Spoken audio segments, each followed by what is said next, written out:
How do you learn who you really are? It's not found in books, it's found on the battlefield.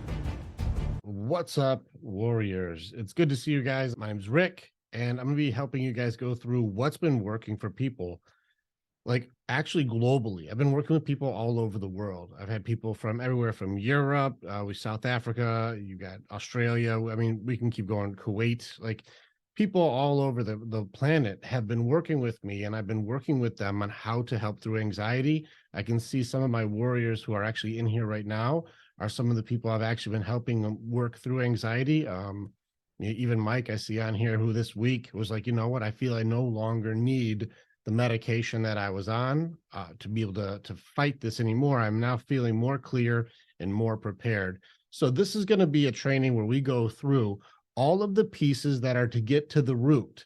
A lot of you guys are living in a life where you've been treated like symptoms and you've been given diagnosis and given medication for symptoms, but nobody's going to do the work to get to the root of what the problem is that made it start. So the first thing I want to do before I really start getting into this is challenge, as a warrior, challenge belief systems. We have to challenge that somebody who told you you are anxiety, somebody who made you believe that who you are as a person is an anxious person. And when something is not going your way, you shall respond in an anxious way. We'll make it so we amplify what's happening inside of us for anxiety. And so I'm going to break down the pieces of what it is, but I'm going to challenge the diagnosis is, instead of saying the belief system that you are anxiety, I'm going to challenge to say anxiety can be beaten. And the people who go, you know what, I am not identified by symptoms. I am not a person who has to respond with anxiety. These people are actually beating it. I just saw another guy jump in who was taking himself off of the medication that he was in because he's like, I no longer need it since I fixed the root of the reason I had it. So I want to get into this, but I just want to keep that seed planted that this can be beaten, and across the world, it keeps on being beaten if you use all of the tools. So today's training is going to get into each one of those. Now, I'm going to start off with just giving you an idea, what the heck is anxiety? Like, what is it at its core? And then how does it become what it is? Anxiety is a fear curse. It is amplified fear. So first we have to understand, what is fear then? Fear is the future. It's a possible future that most likely never, ever happens. So a lot of things you guys are worried, especially one of the largest fears people have is social anxiety or social embarrassment or a fear of, like, public speaking. They did studies and they showed that people were more afraid of talking in front of peers or people they know than death. Like, the study was showing, like, people are more afraid of having to give a speech than being dead.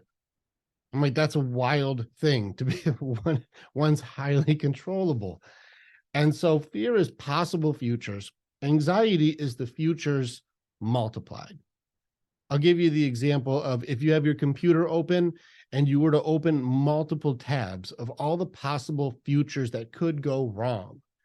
And we start going into all of the stuff that, if that happened, and what if that happened, and what if that happened, and what if that happened? Oh no, oh no.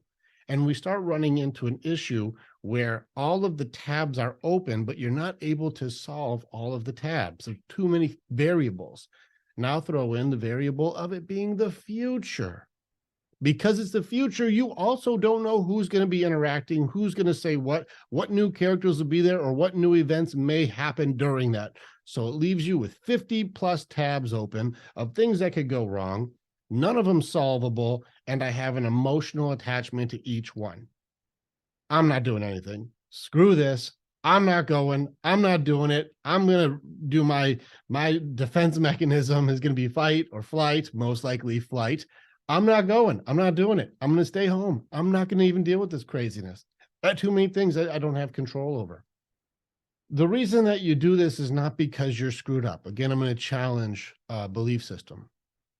The reason this is happening is not because there's something wrong with you. It's not because you're broken. It's because you're brilliant. Now, this goes against the narrative. This goes against what people will tell you anxiety is. If you're thinking about the ability that you're able to do this, what are you doing? I'm looking into the future, that my brain can create multiple futures. And not only can I create multiple futures, I can have an emotional attachment to individual multiple futures. I can have arguments with people who aren't even there. Like, we can create imaginary futures. What this means is that you have a heightened creativity and imagination system. This would equate to having a superpower. This means that you're not broken, you're brilliant. You have an ability that's amazing. And yet people will say you are a diagnosis of something's wrong with you. You don't know how to, you overthink. This is one I'll get into in a little bit. You're an overthinker.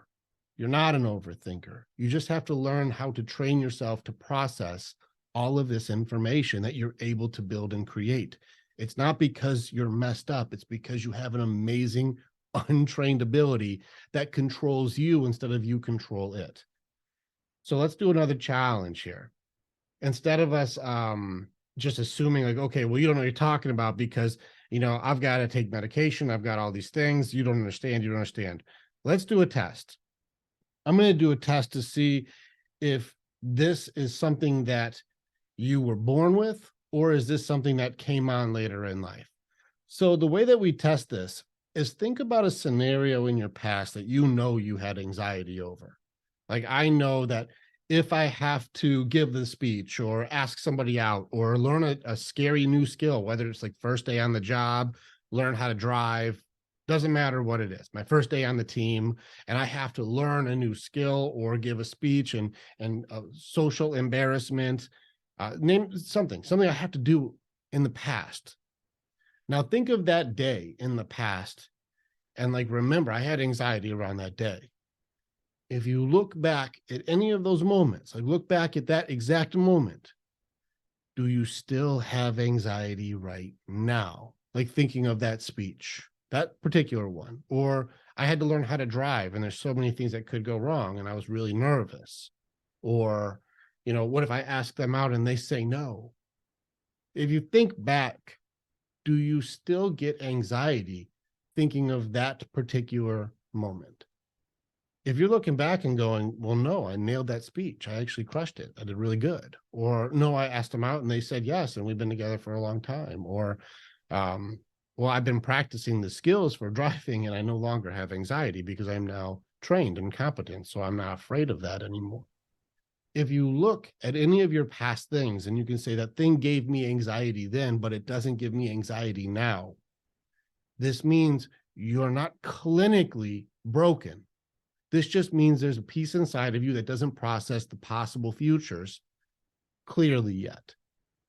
This is a very important test to know because some people really are born with anxiety, but it is exceptionally rare. It's like less, I'd probably say less than 1 in 1,000 is actually accurate. But whenever I challenge people to go, let's go through the training itself starts to reveal that something happened to create these fears. And it wasn't because you weren't taking pills. It's because there's something happened to make it so I'm not processing at a higher level. I have an imagination and a creativity that is amazing, and yet it controls me and I don't control it. So this is just the first test. If you could answer no on that, this means there's hope for you. There's hope. You have hope now. We can actually beat this. So now that we've done this test, I want to get into some of the basic tools here. I want to get into some of the things about this because I want to break those beliefs that it's genetic or hereditary. This is something that all of us are capable of doing if this piece isn't treated correctly. I want to look at some of the tools that we need to do. First off, I want you to understand that there are certain things that fear hates. Fear hates when you use your courage. Fear hates when you have hope. Fear hates when you have a degree of certainty. Fear hates when you have faith. Fear hates these things. And so fear will attack these first to make sure you don't use the thing that defeats it. It'll make sure. And so understand that a lot of these areas that you have the tools already to beat this, especially the confidence to look into something and say, I know I can beat you. I'm not afraid anymore. Fear hates this. If you take the amplified version, it's really just about taking all of those 50 tabs and being able to look into them and considering the amount of stuff that you were afraid of over and over in the past. How many situations that you were worried about, all of the things you've ever been through, even the stuff that did go wrong. And we have to do a quick math assessment. Now, what's the math on? Let's do a percentage to see what so far out of all the things you've ever been through and all the things that you're afraid of. Let's figure out the exact percentage of your survival rate. Let's figure out what's your survival rate so far out of all the things that you've been through. Some of you are good at math. I see some people smiling. Some of you have figured out this answer already. What's the survival rate so far for any of you when it's come to having to survive all of your difficult things? Anybody can throw it in the chat. If you guys figured the math out, what's your survival percentage so far through everything you've had to go through? I'll wait. This is a tricky math. Okay. I see Phil did his math. Dr. Phil, Andrea. Okay. We got some good math people in here, people who are pretty good at math. You guys, a lot of correct answers. A lot of correct answers. I see that. So if you guys have figured this out, if you're watching this or listening to this right now, you have a 100% survival rate. So far, you're still alive through everything that could have gone wrong and everything that has gone wrong. You've made it. You're still here, which means you haven't been defeated yet by any of the things that you're afraid of. This should give you a level of certainty. Now, let's get into the next piece to it, okay? Now that we know that I have a 100% success rate from surviving just about everything, let's also consider, are you still right now at the same level of understanding or mentality as some of the toughest things that you've gone through when you were younger? Whether you were in your preteens, your teens, even in your 20s, are you still at the same mindset that you were when you were 12 years old? Or when you were like 13 or you were 18 or whatever, like we had to go through really tough stuff. Are you still at that mindset? Were you never evolved further than being an 8-year-old? Odds are you have more tools, more comprehension, more awareness, and more abilities to handle things than you ever did through some of the hardest things you've ever been through. Let's keep that in our back pocket for just a little bit. Now, I have to be able to assess what are the capabilities you have to deal with difficult situations. Let's pretend one of the imaginary things we're scared of actually came true. Most of the time it never does, but let's just say one does. Let's go through our tools list and see if we have any of the abilities we need to handle the situation. So in the chat, I want you guys, do me a favor. Put a 1 in the chat if you have this. Don't put anything if you don't. And if you don't understand it, just don't put anything either, because I don't want to confuse you guys. All right. Put a 1 in the chat if you have at least basic problem-solving skills. There's an issue that came up, and I need to figure out how to solve it. I see some people just holding that 1 up to the camera. Thank you. All right. We got people with basic problem-solving skills. All right. Put a 1 in the chat if you have at least a level of creativity, a way to get outside of the box once in a while and go, you know what? I'm going to have to beat this in a non-conventional way. I got to think outside the box and get a creative solution here. All right, good. So we got creative thinkers. All right. Put a 1 in the chat if you have resourcefulness. I don't have that, but I do know I can look it up or I can figure out a way to get it. You know, I'll find a way to figure out how to get that thing that I need, whatever it is. I've got resourcefulness. We got a lot of people with resourcefulness. Good. What about if you have a support system? I can call somebody for their advice, or I can lean on somebody who can help me out with something. I can figure this out with any type of collaboration at all. I know I can reach out to some people who can help me out. A lot of people with this. All right. And last one, not required, but also a very useful part of this evolution. If you have any type of faith in anything more than yourself, this doesn't have to be the same God as everybody else, but if you've got, I have faith and belief in something more than me, I am not alone. And I believe that there is more to me than just me by myself. I have a higher power of some sort. I don't care if you call it the law of attraction, vibration, God, I don't care. Something more than yourself. If you have this, added advantage. And then let's go ahead and add back into it. Are you more capable now than you were during your toughest things that you went through? Do you know more, and are you more prepared now than you ever were before? If you have even 2 of these things, you can handle most things that are going to come up. If you have all of them, shouldn't the imagination system, instead of being, I'm terrified of what could go wrong, be more curious because I have all of these tools? You're not messed up because you have concerns. You're not messed up because you're worried. But are you even assessing when something does go wrong? And this is something for you all to check. When it does go wrong, is it ironic that you sometimes, all right, put a 2 in the chat if something went wrong and you were less stressed once you knew what it was versus before you knew what it was. Yeah, so once I know what the problem is, well, then I can just use my tools, my problem-solving creativity, resourcefulness, support system, faith, or understand that I'm more prepared than I was before. So knowing what the problem is far less anxious, makes me less anxious than what it could be.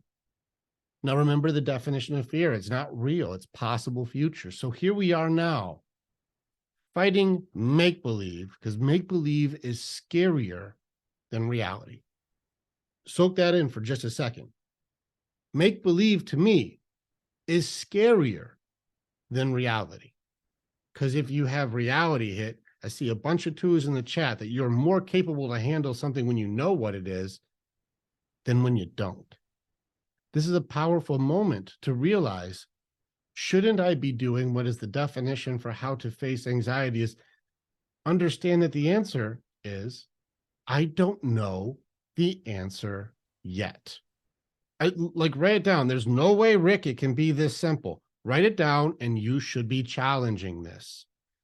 If I can look back at something in the past that gave me anxiety, and I'm able now to think about that same event and no longer have anxiety, what's different from that day to this day? Well, I know what happens.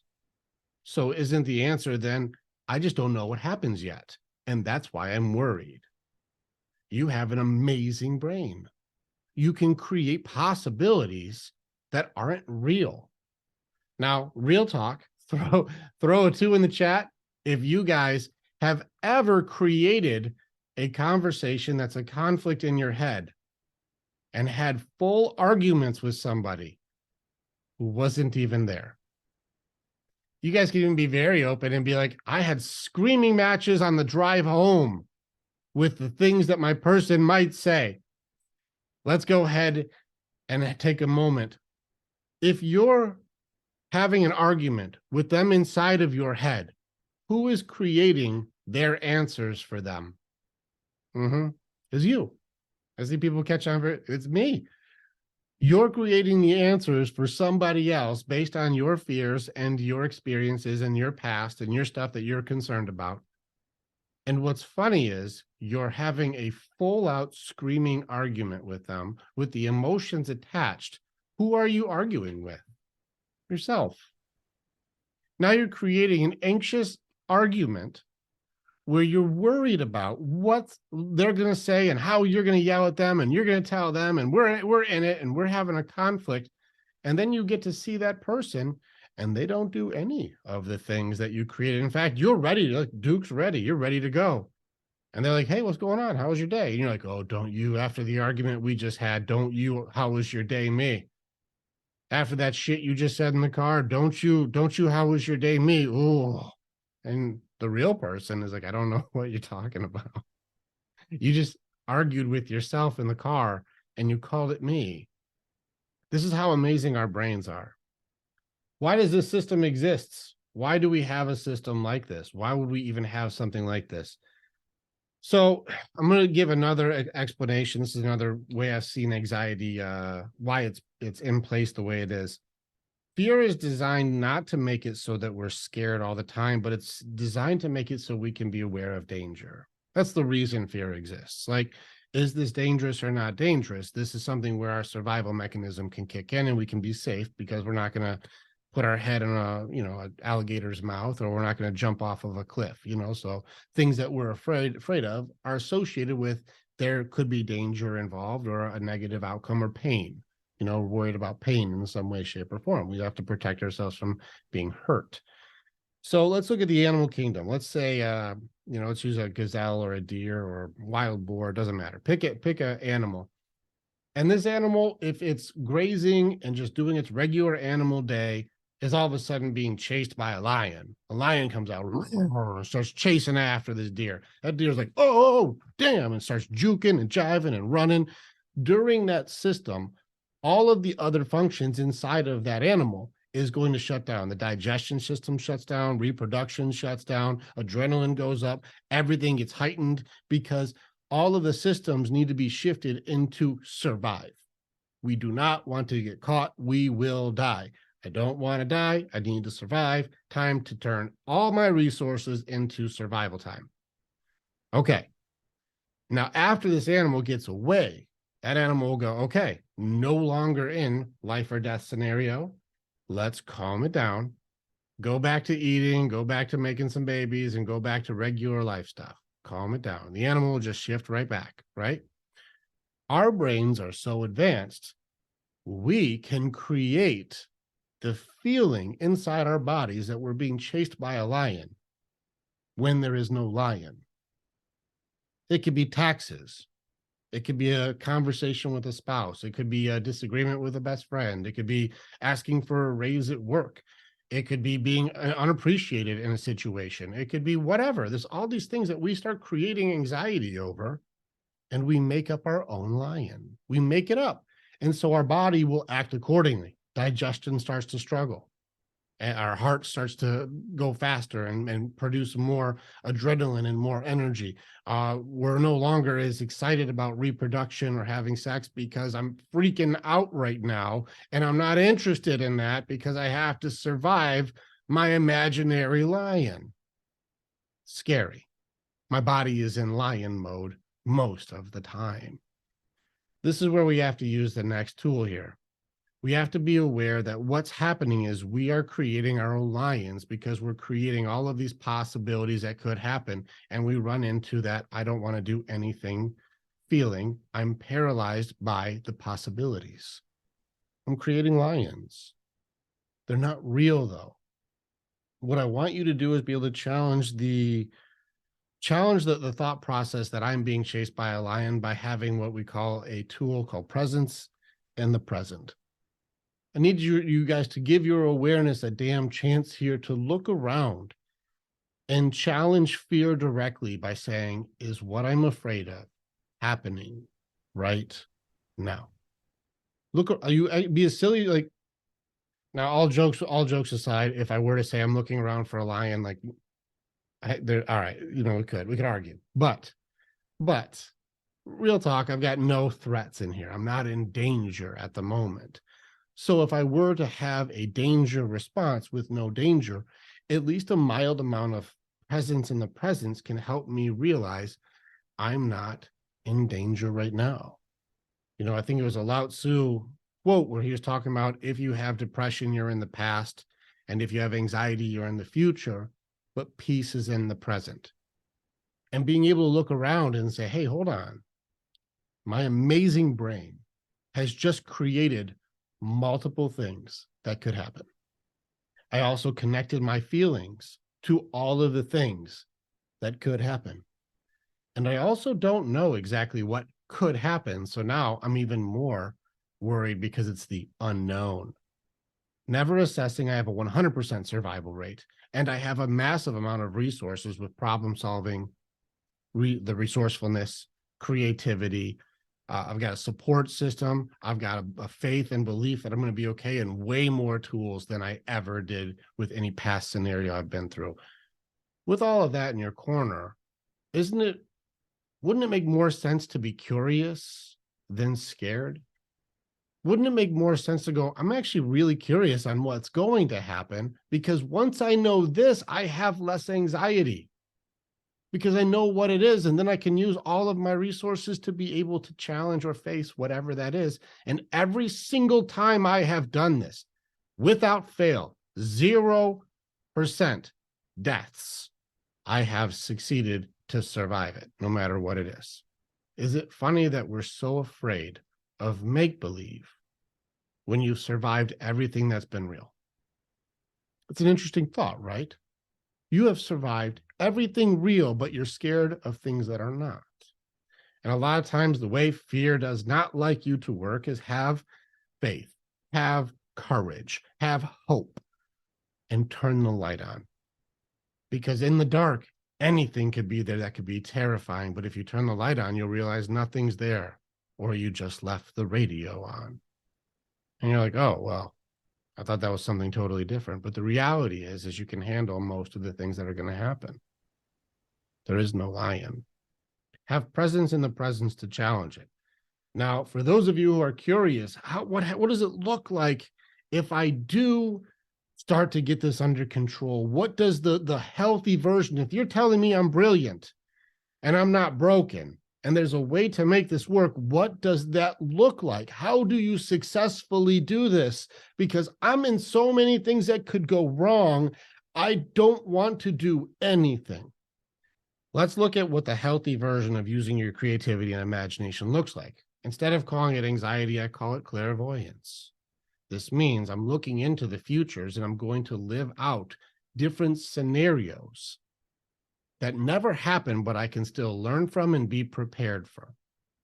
So you look into them and you take your 50 tabs and you're going to look at it and go, all right, if that happens, what would I do? How would I handle this? Can I even use this? Or what would I learn from that scenario? I would learn this. That would be probably what I would do. All right, cool. Close that tab. Next tab. What if this happens? If this happens, oh no, what if they say this? What if they do this? Well, then I'd probably just listen to them. So that way I could figure out what they needed. And then we'd probably solve that problem together. Cool.